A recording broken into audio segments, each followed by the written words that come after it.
নমস্কার বন্ধুরা। তো ভারত আর রাশিয়াকে নিয়ে খুবই ইন্টারেস্টিং একটা খবর সামনে এসেছে, যেখানে দাবি করা হচ্ছে যে রাশিয়ার প্রায় ৩,০০০ ফোর্স, ৫টা যুদ্ধজাহাজ, এমনকি তার সাথে 10টা যুদ্ধবিমান ভারতের মাটিতে মোতায়েন হতে পারে। অর্থাৎ ভারত নাকি রাশিয়াকে পুরো অ্যাক্সেস দিয়েছে, যাতে ওরা ভারতের সেনাঘাঁটিকে ব্যবহার করতে পারে নিজেদের সেনাকে অন্য দেশে হামলার উদ্দেশ্যে। উল্টো দিকে আরেকটা ভাইরাল খবর ছড়িয়ে পড়েছে, যেখানে ইন্দোনেশিয়ায় রাশিয়া কোনো একটা দেশের সাথে গোপন চুক্তি করে ফেলেছে চুপচাপ SU-57 যুদ্ধবিমান রপ্তানি করার। আর খবরটা এমন সময় এসেছে যখন রাশিয়ার তরফ থেকে ভারত সরকারকে সরাসরি অফার দিয়েছিল যে আগামী 2030-এর আগে ভারত চাইলে কিন্তু রাশিয়া তাদের এই পঞ্চম প্রজন্মের যুদ্ধবিমান SU-57 বায়ুসেনাকে পৌঁছে দেবে। ফলে স্বাভাবিকভাবে এই দুটো ঘটনা নিয়ে মারাত্মক জল্পনা তৈরি হয়েছে যে এক্স্যাক্টলি এখানে ভারত আর রাশিয়ার মধ্যে ঠিক কী গোপন চুক্তি হয়েছে। সত্যি কি ভারত রাশিয়ার সেনাকে আমাদের দেশের মিলিটারি বেস হ্যান্ডওভার করছে? এবং ৩,০০০ রাশিয়ান ফোর্স যদি ভারতে মোতায়েন হয়, তাহলে এর পাল্টা আমেরিকা কি ভারতের বিরুদ্ধে ঝাঁপিয়ে পড়বে?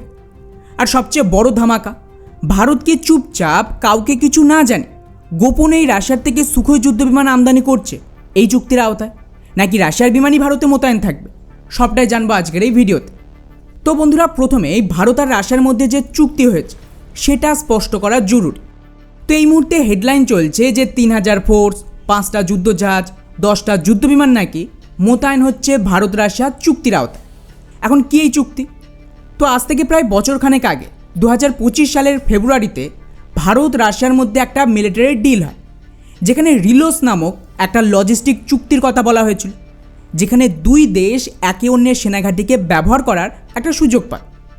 এখন সেই সময় এটার ওপর কেউ খুব বেশি গুরুত্ব দেয়নি, কারণ এই ধরনের চুক্তি নতুন নয়। সেম চুক্তি আমেরিকার সাথেও ভারত করেছে, যার নাম লেমোয়া। এবং এই ধরনের চুক্তির উদ্দেশ্য ছিল ভারত যাতে এই সমস্ত বড় বড় দেশের গোটা বিশ্বে যত মিলিটারি বেস রয়েছে, ফেসিলিটি রয়েছে, তার অ্যাক্সেস পায়। এতে যদি হিউম্যানিটেরিয়ান ক্রাইসিস বা যে কোনো সময় প্রয়োজন পড়ে, সেক্ষেত্রে ওরা আমাদেরও লজিস্টিক সাপোর্ট দেবে। উদাহরণ হিসেবে মনে করুন যে আমাদের কোনো একটা যুদ্ধজাহাজ রাশিয়ার কাছাকাছি কোথাও অপারেট করছে। এখন সেই সময় এতে কিছু মেনটেন্যান্সের প্রয়োজন পড়লো, বা তাতে ফিউল ফুরিয়ে আসছে, বা ফুড সাপ্লাইয়ের দরকার, সেটা কোথায় পাবে? তো এমন অবস্থায় রাশিয়া এই চুক্তির আওতায় এই সাপ্লাই ভারতকে করে দেবে। সেম ভারতও রাশিয়ার সেনাবাহিনীকে সাহায্য করবে ওদের প্রয়োজন। এখন এই পর্যন্ত তো সব ঠিকঠাক ছিল, কিন্তু কয়েকদিন আগে এই চুক্তি অফিসিয়ালি কার্যকর হওয়ার পর এর কিছু ডকুমেন্ট পাবলিক হয়, যেখানে দুই দেশ বেসিক্যালি এই চুক্তিকে নেক্সট লেভেলে নিয়ে গেছে। এবং স্পেশালি এখানে উল্লেখ করা হয়েছে যে দুই দেশ একে অপরের এলাকায় কত পরিমাণ ফোর্স মোতায়েন করতে পারে। তো রিপোর্ট অনুযায়ী এখানে মোটামুটি ৩,০০০ গ্রাউন্ড ফোর্স, মানে আর্মির সৈনিকদের মোতায়েন করার পারমিশন দেওয়া হয়েছে। নৌবাহিনীর ক্ষেত্রে ম্যাক্সিমাম 5টা যুদ্ধজাহাজ দুই দেশ একে অপরের সেনাঘাঁটিতে মোতায়েন করতে পারবে। আর বায়ুসেনার ক্ষেত্রে ম্যাক্সিমাম 12টা এয়ারক্রাফট, যার মধ্যে যুদ্ধবিমান, ট্রান্সপোর্ট বিমান সবই সামিল রয়েছে, তা মোতায়েন করা সম্ভব। এখন মূল যে কনফিউশনটা তৈরি হয়েছে তা হলো এটা নিয়ে যে তাহলে রাশিয়ার এই যে ৩,০০০ সেনা, যুদ্ধজাহাজ আর যুদ্ধবিমান, এগুলো কি পার্মানেন্ট মোতায়েন থাকবে ভারতে? ওয়েল, এমনটা নয়। খুব সহজ ভাষায় আপনাদের এই চুক্তিতে ঠিক কী হয়েছে সেটা বুঝিয়ে বলছি। প্রথমত, এই যে সেনা আর হাতিয়ার মোতায়েনের কথা বলা হচ্ছে, এটা কেবলই ভারতে মোতায়েন হবে তাই না, বরং সেম পরিমাণ ভারতীয় ফোর্স আর যুদ্ধজাহাজ রাশিয়াতেও মোতায়েন হতে পারে। অর্থাৎ এটা দ্বিপাক্ষিক চুক্তি। দ্বিতীয়ত, যেটা মূল চিন্তা, তা হলো এই সেনা কি পার্মানেন্ট থাকবে? ওয়েল, এই ধরনের কোনো নিয়ম নেই যে এটা পার্মানেন্ট একে অন্যের দেশে মোতায়েন থাকবে। এখানে স্পেসিফিক কিছু শর্ত আর সময় সাপেক্ষে এটা কিন্তু একে অন্যের দেশে মোতায়েন করা যাবে, আর কাজ মিটে গেলে আবারও ফিরে যেতে হবে। অর্থাৎ সহজ ভাষায় বললে, না ভারত রাশিয়াকে কোনো মিলিটারি বেস দিচ্ছে, আর না রাশিয়া ভারতকে তাদের বেস দিচ্ছে পার্মানেন্টলি। এটা কেবলই টেম্পোরারি একটা চুক্তি। এখন আপনারা বলবেন যে তাহলে এতে এক্স্যাক্টলি ফায়দা কী হবে? ওয়েল, প্রচুর ফায়দা। এই চুক্তিটা 5 বছরের জন্য করা হয়েছে, এবং যদি 5 বছর পর কোনো দেশের বিরোধ না করে, তাহলে এটা আরও 5 বছর অটোমেটিক্যালি রিনিউ হতে থাকবে। এখন চুক্তির যে ডকুমেন্ট, তার 21তম আর্টিকেল স্পষ্টভাবে উল্লেখ করা আছে কোন কোন পরিস্থিতিতে দুই দেশ একে অপরের দেশে এই সেনা মোতায়েন করবে। তো এখানে 4টে পরিস্থিতি উল্লেখ রয়েছে।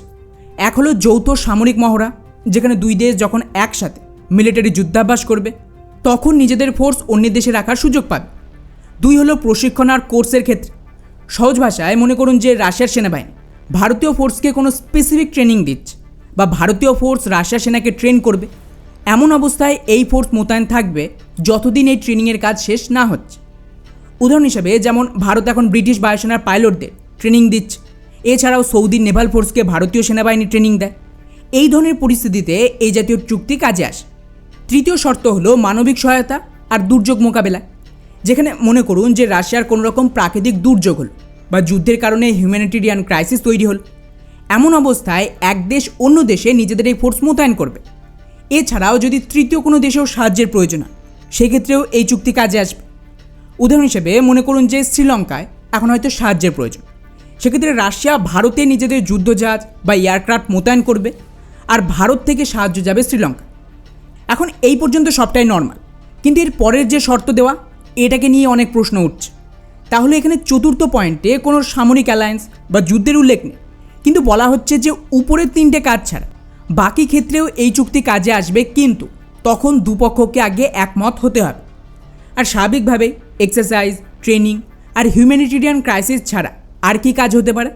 একমাত্র যুদ্ধ বা কোনো কনফ্লিক্ট ছাড়া। তাই এর একটা সম্ভাবনা রয়েছে যে ভারত আর রাশিয়া ডিরেক্টলি কোনো মিলিটারি অ্যালায়েন্স তৈরির বদলে এইভাবে একটা সিক্রেট চুক্তি করে রাখছে। এর সুবিধা হলো প্রথমত এখানে কোনো যুদ্ধে একে অপরকে সাহায্যের কথা ডিরেক্টলি লেখা নেই, তাই ইউরোপ বা আমেরিকা এটাকে থ্রেট হিসেবে দেখবেন। কিন্তু ইনডাইরেক্টলি এমনভাবে শর্তটা দেওয়া আছে যাতে যদি প্রয়োজন হয় কনফ্লিক্টের দরুনও দুই দেশের সেনা একে অপরের দেশকে ব্যবহার করতে পারে, কিন্তু তার জন্য কোনো বাধ্যবাধকতা নেই। যদি দুই দেশ রাজি থাকে তবে হয়তো এটা কার্যকর হতে পারে শর্ত সাপেক্ষে। এবং এমন অবস্থার জন্যই কিন্তু এখানে লিমিট লাগিয়ে দেওয়া হয়েছে যে সেই সময় ম্যাক্সিমাম কত ফোর্স আসতে পারে। তো এখানে ম্যাক্সিমাম 3000 ফোর্স, 10টা বিমান আর 5টা যুদ্ধজাহাজ ভারত রাশিয়ায় পাঠাতে পারবে আর রাশিয়া ভারতে মোতায়েন করতে পারে। আর বন্ধুরা, সবচেয়ে ইন্টারেস্টিং ব্যাপার, এই সময় এক দেশ অন্য দেশের সেনাবাহিনীর সমস্ত প্রয়োজনীয় লজিস্টিক সাপ্লাই এগুলো প্রোভাইড করবে। যেমন নৌবাহিনীর ক্ষেত্রে যুদ্ধজাহাজ ডক করার সাথে এর রিপেয়ার, স্পেয়ার পার্টসের সাপ্লাই, এমনকি জাহাজের ফিউল সাপ্লাই এবং টেকনিক্যাল সাপোর্ট দেওয়া হবে। বায়ুসেনা বিমানের জন্য এয়ার ট্রাফিক কন্ট্রোল থেকে শুরু করে আমাদের নেভিগেশন সিস্টেম ব্যবহার করার পারমিশন, এমনকি বিমানকে রানওয়ে ব্যবহার, পার্কিংয়ের সুবিধা, গ্রাউন্ড হ্যান্ডেলিং, সিকিউরিটি সমস্তটাই দেওয়া হবে। আর তার সাথে বেসিক যে সমস্ত সাপ্লাই থাকে যেমন অ্যাভিয়েশন ফিউল, লুব্রিক্রেন্ট, স্পেশাল ফ্লুইড এই সমস্তও থাকবে। তবে বেস্ট পার্ট, যদি যুদ্ধবিমানের কিছু সমস্যা হয় এক্ষেত্রে তার খারাপ সরঞ্জাম রিপেয়ার, রিস্টোর এইসব করে দেওয়ারও একটা প্রভিশন দেওয়া হয়েছে, যা খুবই প্রয়োজন যে কোনো মিলিটারি অপারেশনের দরুন। তবে হ্যাঁ, এর সাথে একটা বিষয় স্পষ্ট জানিয়ে দেওয়া হয়েছে, সেটা হলো এখানে আকাশপথ আর সমুদ্র বন্দর ব্যবহারের জন্য আলাদা করে কিছু নিয়ম রাখতে হবে। ডকুমেন্ট অনুযায়ী বিমানের ক্ষেত্রে বিদেশি মিলিটারি বিমান হোস্ট দেশের আকাশসীমা ব্যবহার করতে চাইলে সাধারণত কমপক্ষে 14 দিন আগে ডিপ্লোম্যাটিক চ্যানেলের মাধ্যমে আবেদন করতে হবে। মানে 2 সপ্তাহ আগেই এক দেশ অন্য দেশকে জানিয়ে দেবে যে এই ডেটে আমাদের যুদ্ধবিমান আপনার দেশে মোতায়েন হবে বা আপনার দেশের বায়ুসীমাকে ব্যবহার করবে। আর জাহাজের ক্ষেত্রে ওয়ারশিপ বন্দরে প্রবেশের আগে নোটিশ দিতে হবে, আর ওই জাহাজ নিজের দেশের বন্দর ছাড়ার কমপক্ষে 24 ঘন্টা আগে অন্য দেশকে জানাতে হবে যে হ্যাঁ আমাদের জাহাজ যাচ্ছে, তার জন্য আগে থেকে ব্যবস্থা করা হবে। অর্থাৎ এর থেকে এটুকু তো স্পষ্ট যে হঠাৎ করে চুপি চুপি এসে বন্দর, এয়ারবেস ব্যবহার করার কোনো প্রশ্ন নেই। সব কিছু প্রি প্ল্যান আর ক্লিয়ারেন্স নির্ভর। আর এখানে যে মূল চিন্তা বেস দেওয়া, মানে কোনো পার্মানেন্ট মিলিটারি বেস দেওয়া হচ্ছে কিনা, এখানে কিন্তু মূল বিষয়টা ক্লিয়ার করা অত্যন্ত জরুরি। আপনাদের স্পষ্টভাবে বলছি, এই চুক্তিতে স্থায়ী কোনো মিলিটারি বেস মানে পার্মানেন্ট মিলিটারি বেসের অনুমতি নেই। এটা deployment of military formation plus mutual logistic support নিয়ে তৈরি। অর্থাৎ সোজা বাংলা ভাষায় বললে রাশিয়ার জাহাজ, বিমান, ট্রুপস অস্থায়ীভাবে ভারতীয় বেস ব্যবহার করতে পারবে এবং ভারতের বাহিনীও অস্থায়ীভাবে সেম রাশিয়ার বেস ব্যবহার করতে পারবে নির্দিষ্ট মিশন বা মহড়ার সময়। যাই হোক, এখন প্রশ্ন আসবে তাহলে এই চুক্তির আওতায় ভারতের কী কী বেস রাশিয়া ব্যবহার করতে পারবে আর ভারত রাশিয়ার কোন কোন বেস ব্যবহার করতে পারবে। তো চুক্তিতে নির্দিষ্ট কোনো বেসের নাম উল্লেখ করা নেই, তবে এখানে territory, ports, airfields agreed by the parties এই ধরনের ভাষা ব্যবহার করা হয়েছে। কিন্তু কিছু অ্যানালাইসিস আর রিপোর্টে যে নিউজগুলো উঠে আসছে সেখানে বলা হচ্ছে যে ভারত রাশিয়ার ভ্লাদিভস্টোক, মুরমানস্ক ও অন্যান্য আর্কটিক আর ফার ইস্ট নৌ বিমান বেস এগুলো ব্যবহার করে ভারতীয় নৌবাহিনী, air force maritime patrol, Arctic research, long রেঞ্জের ডেপ্লয়মেন্ট করতে পারে। উল্টো দিকে রাশিয়া ভারতীয় মূল ভূখণ্ডের যতগুলো বন্দর রয়েছে এবং তার সাথে আমাদের আন্দামান নিকোবর আইল্যান্ডস, আরব সাগর, বঙ্গোপসাগরের স্ট্র্যাটেজিক পয়েন্ট এগুলো ব্যবহার করতে পারবে, যা থেকে ইন্ডিয়ান ওশান রিজিয়নে দুই দেশের মধ্যে অপারেশনাল ফ্লেক্সিবিলিটি বাড়বে। অর্থাৎ সহজ ভাষায় এটাকে স্ট্র্যাটেজিক কোঅপারেশন হিসেবে দেখতে পারেন। কিন্তু কোথাও লেখা নেই যে ভারত বা রাশিয়া একে অপরের ভূখণ্ড থেকে তৃতীয় দেশের বিরুদ্ধে ইউনিলেটারাল অফেন্স বা যুদ্ধ চালাতে পারবে। এর জন্য ভারত রাশিয়ার রাজনৈতিক অনুমতি লাগবে। তবে হ্যাঁ, এই ধরনের একটা অপশান থাকছে যে দুই দেশ রাজি হলে মিলিটারি অপারেশন চালানো সম্ভব। যাই হোক, এবারে আসি SU-57 নিয়ে।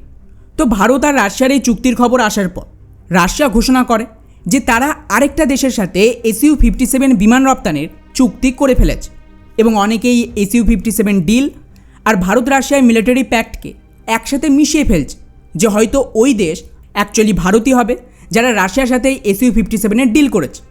এখন মুশকিল হলো অফিসিয়ালি কোথাও বলা হয়নি কোন দেশের সাথে রাশিয়ার সুখোই যুদ্ধ বিমানের এই চুক্তিটা হয়েছে। এখানে কেবলমাত্র সম্ভাবনার কথা বলা হয়েছে যে ভারত হতে পারে এবং এই লজিস্টিক চুক্তির আওতায় হয়তো রাশিয়া তাদের এই SU-57 ভারতে ম্যানুফ্যাকচারও করবে আর মোতায়েনও করবে। কিন্তু বন্ধুরা, এটা শুধুমাত্র অ্যাজামশন, পুরোপুরি সত্যি নয়। এই দুটো চুক্তি সম্পূর্ণ আলাদা। ভারত এইভাবে কিন্তু এমনিতেও বিমানের ডিল করে না, এর জন্য আমাদের একটা প্রপার প্রসেস রয়েছে। আমি এটা বলবো না যে একেবারেই এটা অসম্ভব, হ্যাঁ কিছু সম্ভাবনা থাকতে পারে, তবে আমার মতে এতটা লুকিয়ে ডিল করলে সরকার ফেসে যাবে। রাফেলের সময় তো মনে আছে কি কেওয়াস হয়েছিল, তাও তো ওটা অফিসিয়াল চুক্তি ছিল। তারপরে আপনাদের মনে হয় যে যদি ভারত সরকার লুকিয়ে চুরিয়ে রাশিয়ার সাথে কোনো ফাইটার জেটে ডিল করে সেটার ওপর কোনো প্রশ্ন উঠবে না এবং এটাকে কিন্তু একটা কারাপশন হিসেবে দেখা হতে পারে। তো মনে হয় না যে ভারত সরকার এই রিস্কটা নেবে। আমাদের আরেকটু অপেক্ষা করা উচিত অফিসিয়াল কনফার্মেশনের জন্য, এবং অফিসিয়ালি রাশিয়া বললে তবেই বোঝা যাবে যে অ্যাকচুয়ালি কোন দেশের সাথে ওরা SU-57 ডিলটা করেছে। বাকি এই পুরো বিষয়টিকে নিয়ে আপনাদের কি মনে হয় নিচে অবশ্যই কমেন্ট করে জানাবেন। জয় হিন্দ।